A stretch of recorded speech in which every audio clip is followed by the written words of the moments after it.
By the time of the raid on Polis Massa, the men of the 501st were starting to get a little sick of this so-called rebellion. In the past, we'd secretly enjoyed putting down a local insurrection or two.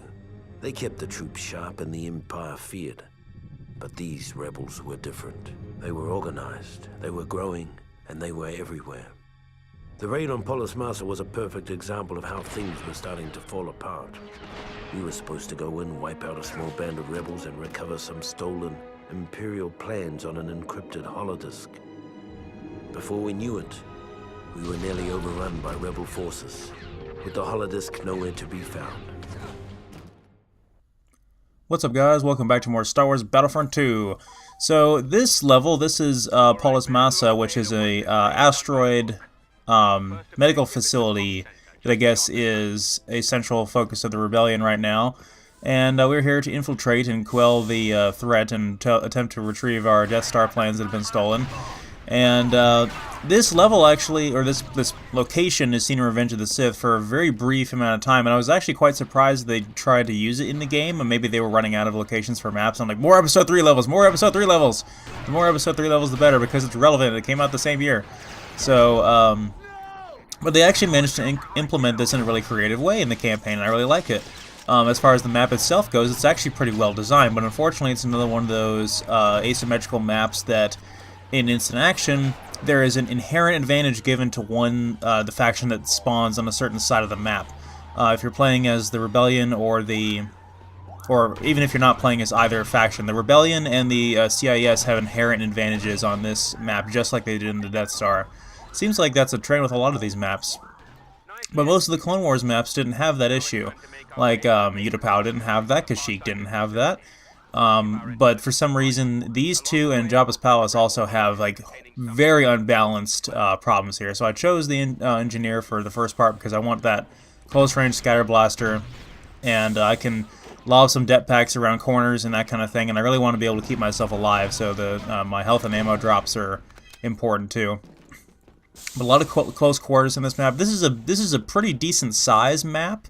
It's not a small map really, but most of all the interior environments are close quarters, very close quarters. So it's just little hallways. It's as bad as the Tantive 4, but it's not.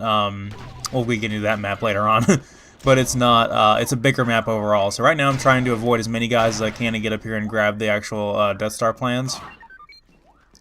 And we've got to beam them off the station here, so I've got to get back to that room there, which is going to be tricky trying to get past all these guys. Now, I got really lucky there. I can't even tell you how many times I got stopped by guys in that hallway. But up in that room where they spawned, I don't think there's actually a command post up there in instant action. I think that room is pretty much ignored, but it's used for the campaign here. And you can get a lot of guys to spawn up there, but I got pretty lucky that I avoided most of them. And I thought there was an exploit where you could avoid, there's a whole encounter where guys would just not go into no matter what, something about their AI scripting, but I couldn't figure that out right on the impulse there. Anyway, I swapped over to the, almost said heavy trooper, the shock trooper, and I'm going to be deploying mines down at each of the entryways here. I'm also going to get a squad of stormtroopers to form up beside me, and we're going to defend this point here for 2 minutes again, which is pretty easy. The mines should do all the work I need them to do. If I didn't say so before, the mines are extremely powerful, and they can instant kill a lot of small and medium-sized vehicles in this game. They were pretty powerful in the first game too.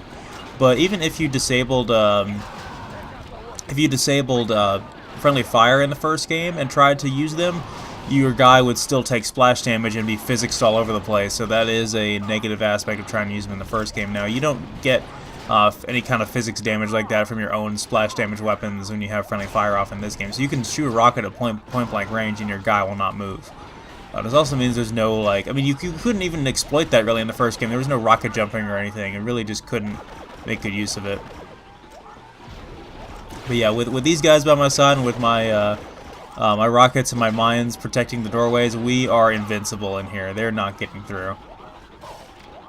This can be a really challenging level, though. I mean, there's just way too many guys to be fighting at one time, and they're really close range, and they can just eat you alive in here.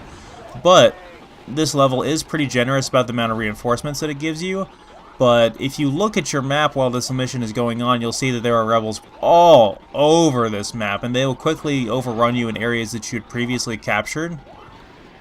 So you're not really fighting them from point A to point B. You kind of start out that way, and then you realize that they're just all over the map. So you can lose guys pretty fast. Like they will take out a lot of your reinforcements very fast if you're not careful. But you kind of have to be focused on the objective and try to finish it as fast as possible. Alright, so that's done. We're going to take our squad now. We're going to... This is the new enemy type I was talking about. This is the special class for the... Again, I'm not 100% sure if the Wookiee is the special class or the officer class or vice versa with this other unit I'm referring to. But it's the Bothan Spy. I don't know anything about the alien race that the Bothans are in the Star Wars universe. But I do know that they were actually mentioned in the film. If you refer to the... in Episode 4, when they talk about the spies that stole the Death Star plans, that's who they're referring to. And then in the Death Star data that they use in about the shield bunker on Endor, they say in Return of the Jedi, they say many Bothans died to get us this information. But again, they're never seen on screen in the film, so we have no idea really who they are. But they're in the game, and they are obnoxious in this game. I got pretty lucky in this level overall that I didn't encounter many of them, but they are probably the most annoying AI-controlled unit in the entire game. Playing in instant action, they give the rebels a very unfair advantage in this game. They were not in the previous game, but what they have is they have a a cloaking device, and they also have this almost like a flamethrower type of weapon that works at close range, and it just eats AI units like crazy. But they run up to you all invisible, and then they deploy that, and it's like you can't do anything about it. They just kill you arbitrarily.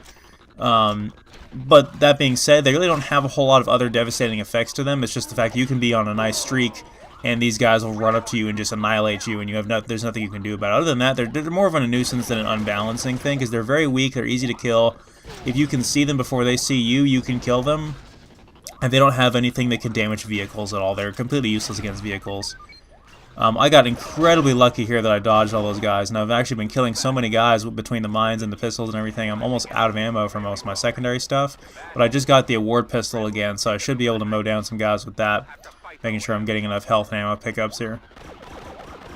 My objective there was to destroy that data uplink thing there, and it actually has quite a bit of health, and it's actually a very tricky objective. Normally, even playing this on co-op with a friend, trying to get into this room to get a clear shot at that thing is really hard. And then on top of that, it has a lot of health. But I got up close to it, and I still had some rockets and thermal detonators, so there we go. There's a quick look at the map. You can see they've just taken over everything, and they've gone full circle and taken over the hangar that we arrived in. So I'm going to hijack one of their Alliance AACs here and bring it over to the hangar and swap to the secondary seat so I can launch rockets at these guys from inside the hangar. And this tank is pretty tough, so I'll let it take a beating here while I'm trying to kill these guys before I get out and make my assault on the inside there. Now I'm doing this all by myself too.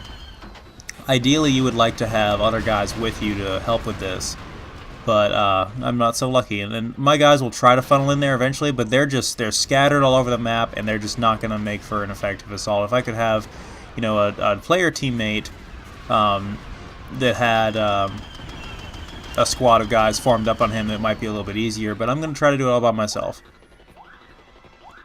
As you can see how quickly my reinforcements were falling, because earlier, just a minute or so ago, I had 140 from destroying that that objective back in the previous room, and then I flew across here to the hangar. Now, if you go out into that open space out there, it's there's no oxygen. It's almost like a zero gravity environment, and of course there's gravity, but there's no oxygen. So units will die out there, but you can go out there safely in vehicles. I think the only difference is you can walk out there as a droid if you're playing on the CIS, and you'll still be fine. I'm not 100% sure about that, but occasionally you'll have droids that will go out there, and it's really unfair on the on instant action playing as the Republic to have units being able to walk out there, because it creates a huge shortcut. But that's an interesting dynamic about this level. A really nice design aspect of it that makes it really fun to play in instant action is you have all the vehicle combat that's isolated from the ground combat. But the weird thing is, you only get the vehicles for the one faction. You get AACs or AATs. You don't get Republic vehicles. You don't actually get IFTs for the Republic or the Empire if you're playing on one of those respective factions. Wow, I got insanely lucky with this level, guys. 94 kills, 1 death. I couldn't do that again if I tried.